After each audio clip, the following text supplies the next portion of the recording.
Colombia का एक खतरनाक जंगल जहां पर दो शिकारी गण वगैरह लेकर शिकार पर निकले थे। उनमें एक शिकारी काफी डरा हुआ था, क्योंकि अब से पहले वो यहां आने वाले टूरिस्टों को लूटने का काम करता था, मगर करोड़पति बनने के लालच में आकर वो अपने दोस्त के साथ यहां फंस जाता है। दरअसल ये लोग यहां पर सांपों का शिकार करने आए थे, जिनके स्किन की कीमत ब्लैक मार्केट में करोड़ों में है। मगर वो डरा हुआ शिकारी अपने हाथ खड़े कर लेता है कि ये काम मुझसे नहीं होगा। अपना वो टूरिस्टों को लूटने वाला काम ही अच्छा चल रहा था। उसका दोस्त आश्वासन दिलाता है कि अगर वो चिंदी चोरी छोड़कर सांपों का शिकार कर ले तो कुछ दिन में ही करोड़पति बन जाएंगे। लेकिन करोड़पति बनने का इनका ये सपना डरावने ख्वाब में बदल जाता है। क्या होता है इनके साथ जानेंगे आगे की कहानी में। इस घटना के कुछ दिनों बाद एक कपल यहां घूमने आते हैं। उनका एक दूसरे के साथ ये आखिरी ट्रिप था, क्योंकि इसके बाद वो दोनों अलग होने वाले थे। दोनों में कुछ खास बनती नहीं थी, पर जॉश अभी भी उम्मीद लगाए बैठा था कि शायद इस ट्रिप पर कुछ ऐसा मैजिक हो जाए जिससे कि वो दोनों फिर से एक हो जाए। इससे ये साफ पता चलता है कि सोफिया उससे पीछा छुड़ाना चाहती थी, लेकिन जॉश अभी भी अपनी वाइफ से बहुत प्यार करता था। थोड़ी देर बाद ये लोग अपने होटल पहुंचते हैं, जहां पर उनके कॉलेज का फ्रेंड मार्कस उनका इंतजार कर रहा था। मार्कस उनसे मिलकर आज रात डिनर साथ करने का वादा करके वापस अपने काम पर लौट जाता है, जबकि ये दोनों अपने लिए अलग अलग कमरा बुक करने चले जाते हैं। पर यहां एक ही कमरा खाली था, इसलिए सोफिया को जॉश के साथ कमरा शेयर करना पड़ता है। जॉश कहता है, कोई बात नहीं, तुम बेड पर सो जाना, मैं सोफे पे एडजस्ट कर लूंगा।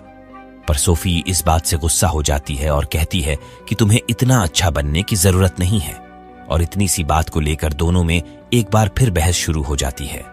शाम को मार्कस वादे के मुताबिक इनसे डिनर पर मिलता है, जहां पर ये लोग अपने कॉलेज के दिनों की बातें वगैरह करके एक दूसरे से मजे ले रहे थे। इसी दरमियान मार्कस इनको यहां की एक चियोची नाम की जगह के बारे में बताता है, जिसकी चोटी पर एक बहुत विशाल झरना था। जॉश वहां पर जाने के लिए रेडी हो जाता है और कहता है कि सोफी तो ऊंचाई पर पैदल चढ़ नहीं पाएंगी, इसलिए हम दोनों अकेले ही जाएंगे। इस पर सोफी गुस्सा हो जाती है और कहती है कि तुम कौन होते हो ये डिसाइड करने वाले कि मैं कहां जाऊंगी कहां नहीं जाऊंगी, और उठकर यहां से चली जाती है। जिसे देख मार्कस यकीन नहीं कर पा रहा होता कि इनके रिलेशन इतने खराब हो चुके हैं। जॉश बताता है कि बात काफी आगे बढ़ गई है, हम दोनों इस ट्रिप के बाद डिवोर्स लेने वाले हैं। कुछ देर तक बातें करने के बाद जॉश कमरे में जाता है, जहां पर सोफी बेड पर अकेली सो रही थी। जॉश भी उसके साथ सोने का मन बनाता है, पर हिम्मत नहीं होती, इसीलिए सोफे पर ही सो जाता है।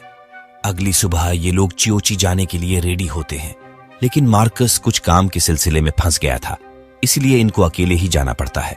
जाने से पहले वो होटल के रिसेप्शनिस्ट से वहां जाने का रूट पूछते हैं, तो वो दो रास्ते बताता है, जिसमें से लास अरीनास से जो रास्ता जा रहा था वो दलदल और जहरीले सांपों से भरा हुआ था।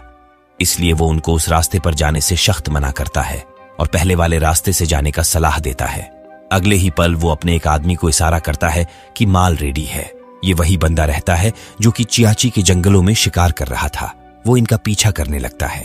अब ये दोनों अपनी गाड़ी लेकर निकल जाते हैं और जल्द ही वहां पहुंचते हैं जहां से उनको पैदल चलना था।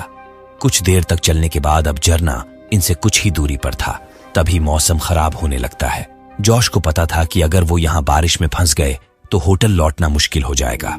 हालांकि सोफी यहाँ तक आकर वापस लौटना नहीं चाहती थी, पर जॉश की बात मानकर उसे भी वापस लौटना पड़ता है। और जब ये दोनों अपनी गाड़ी के पास पहुंचते हैं तो देखते हैं कि एक बंदा उनकी गाड़ी चुराने की कोशिश कर रहा है।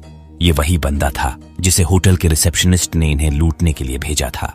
ये लोग डर कर छिप जाते हैं। सोफिया जॉश को वहां से जाने से रोकती है, लेकिन उसे तो हीरो बनना था, इसीलिए वो चौड़ में होकर उसे रोकने जाता है, पर लेने के देने पड़ जाते हैं। वो आदमी डरकर भागने के बजाय उल्टा जॉश पर गन पॉइंट करके उसके पैसे वगैरह लूटने लगता है। उसे बचाने के लिए सोफी भी अपनी बैग दे देती है। तभी जॉश मौका देखकर उस पर एक लकड़ी से प्रहार करता है, जिससे बौखलाकर वो इन पर गन फायर कर मारने के लिए दौड़ा लेता है। किसी तरह बचते बचाते ये दोनों लास अरीनास के बॉर्डर पर पहुंच जाते हैं, जहां से आगे जाना बहुत खतरनाक था। ये वही एरिया था जहां पर होटल के रिसेप्शनिस्ट ने उनको जाने से मना किया था, पर वो आदमी इनके जान के पीछे पड़ चुका था, इसलिए इनको उस एरिया में भागना पड़ता है। भागते भागते ये दोनों एक दूसरे से बिछड़ जाते हैं। तभी सोफिया एक पेड़ की टहनी से टकरा जाती है, जिससे उसका सर चकराने लगता है और वो गिरकर एक दलदल में फंस जाती है। वहां से निकलने के लिए वो भरपूर कोशिश करती है, पर कोई फायदा नहीं होता। इसी बीच जॉश उसे ढूंढते हुए आ जाता है और उसे दलदल में फंसे देख एक लकड़ी के सहारे बाहर निकालने की कोशिश करता है, लेकिन लकड़ी टूट जाती है, जिससे इरिटेट होकर वो छटपटाने लगती है। जॉश चिल्लाता है कि अगर वो ज्यादा हिलेगी तो अंदर धंस जाएगी, लेकिन पैनिक होने की वजह से वो उस पर ध्यान नहीं देती और देखते ही देखते उसका पूरा शरीर अंदर धंसता चला जाता है, जिस वजह से जॉश को उसे बचाने के लिए दलदल में कूदना पड़ता है। वो उसे बचा तो लेता है, लेकिन अब वो दोनों इस सुनसान जंगल के बीच इस दलदल में फंस चुके हैं, जहां से बाहर निकलना लगभग नामुमकिन था। दूसरी ओर मार्कस काम से फ्री होकर जॉश के होटल पहुंचता है, जहां पर उसे एक वॉइस मैसेज मिलता है कि वो लोग चियाची के लिए निकल चुके हैं, उन्हें काफी लेट हो सकता है, इसलिए अब वो अगले दिन मिलेंगे। पर उसे कहां पता था कि वो दोनों मुसीबत में हैं। यहीं पर सोफिया एक सांप का अंडा देखती है। उसे लगता है कि वहां पर जमीन हार्ड होगा, इसीलिए वहां तक पहुंचने के लिए जॉश को उसे ऊपर की तरफ पुश करने के लिए कहती है।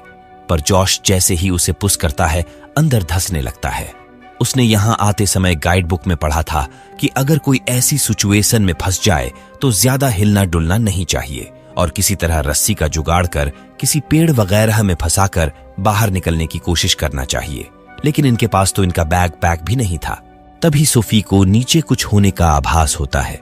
जब वो चेक करते हैं तो उन्हें वहां एक बॉडी मिलती है, जिसे देख सोफी डर जाती है। ये वही डरे हुए शिकारी की बॉडी थी जो करोड़पति बनने की लालच में अपनी जान गंवा बैठा था। वो उससे उसका बैग लेकर दोबारा अंदर धंसा देते हैं। उसके बैग से इनको एक लाइटर, दूरबीन, चाकू और एक शॉटगन मिलता है, जिसके अंदर अभी भी 2 गोलियां बची थीं, जो आगे चलकर इनके काम आने वाली थी।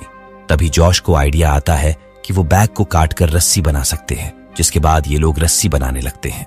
दूसरी ओर मार्कस लॉबी में बैठकर कुछ वर्क कर रहा था। तभी वो सोफी का बैग उस लुटेरे के पास देखता है और तुरंत उसके पास जाकर पूछता है कि तुम्हें ये बैग कहां से मिला? ये बैग मेरे फ्रेंड का है।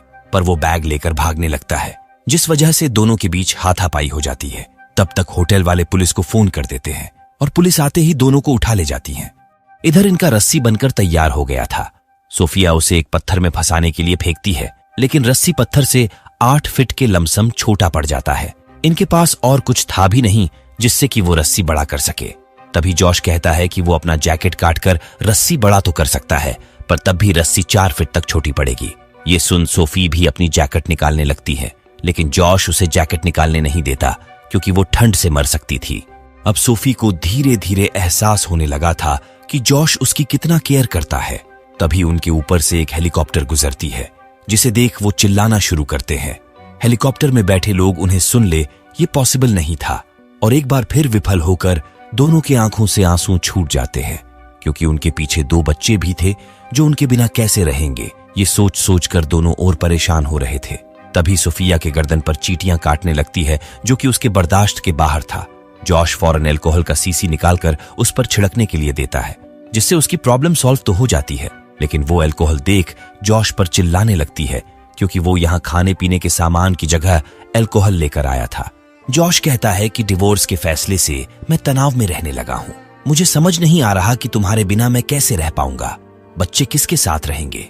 ये जान सोफी भी रोने लगती है। उसे एहसास होता है कि वो कितनी बड़ी भूल करने जा रही थी और अब वो दोनों एक दूसरे का हाथ थाम कर डिसाइड करते हैं कि वो कभी भी अलग नहीं होंगे। इसी बीच वो सांप जिसका यहाँ अंडा पड़ा था, वो आकर जॉश को काट लेता है। सोफी उसे शूट करती है, लेकिन वो बच निकलता है, जिसके बाद वो जॉश के हाथ को कस के बांधकर उसे शांत रहने को कहती है, ताकि जहर का असर धीमा हो सके। दूसरी तरफ मार्कस जेल में उस लुटेरे के साथ बंद था। वो उसको लालच देकर सोफी और जॉश कहां पर है पूछता है। लुटेरा बताता है कि वो उन्हें चियाची के जंगलों में भटकते हुए देखा था। वो जगह बहुत खतरनाक है, अब तक तो उनका काम भी तमाम हो गया होगा। ये सुन मार्कस तुरंत गार्ड को बताता है कि उनके दोस्तों की जान खतरे में है, पर वो गार्ड सुनकर चुप हो जाता है। इधर जॉश के शरीर में जहर फैलता जा रहा था और उसकी गर्दन के नसों में खून जमने लगा था। सोफिया एक डॉक्टर थी, उसे पता था कि अगर खून का प्रवाह मस्तिष्क तक जाने में बाधा आएगी तो उसे दौरा पड़ना शुरू हो जाएगा। इसीलिए वो तुरंत लाइटर से चाकू गर्म करके जमे हुए ब्लड को निकाल देती है, पर डिहाइड्रेशन के चलते खुद बेहोश हो जाती है। कुछ देर बाद जब वो होश में आती है तो जॉश पहले से बेहतर स्थिति में होता है। तभी उसे ख्याल आता है कि वो सांप 8 फीट लंबा था। अगर वो उसको मारकर रस्सी से जोड़ दे तो काम बन सकता है। जिसके बाद वो दूरबीन से सांप को ढूंढकर उसे गुस्सा दिलाने के लिए उसके तरफ सामान फेंकना शुरू करती है, जिससे वो सांप बौखलाकर इनकी तरफ चल देता है। करीब आते ही सोफिया उसे शूट करती है, लेकिन निशाना चुक जाता है और अगले ही पल वो उसे जकड़ लेता है। तभी जॉश चाकू उसके आर पार कर देता है। सोफी तुरंत उसे रस्सी में बांधकर पत्थर की तरफ फेंकना शुरू करती है। 2-3 बार कोशिश करने के बाद रस्सी पत्थर में फंस जाता है, जिसके सहारे वो बाहर निकल जाती है। पर अब उसे जॉश को भी बाहर निकालना है, लेकिन उसके हाथ पांव जकड़ चुके थे। वो कहता है कि मैं मूव नहीं कर पा रहा, तुम्हें यहां से अकेले ही जाना होगा। अब सोफी मदद बुलाने के लिए लड़खड़ाते हुए जंगल से बाहर की तरफ चल देती है, पर उसे चक्कर आ रहे थे और जगह जगह दलदल मौजूद था। ऐसे में इस जगह से निकलना बहुत मुश्किल था। एक जगह तो दोबारा दलदल में गिरने से बचती है और गिरते पड़ते किसी तरह जंगल से बाहर निकल जाती है, पर उसे नहीं लग रहा था कि वो बच पाएगी। तभी सामने से लाइट नजर आता है। दरअसल मार्कस बचाव दल के साथ यहाँ आ चुका था। ये लोग सोफी के साथ साथ मार्कस को भी बचा लेते हैं और ये कहानी यहीं पर समाप्त हो जाती है।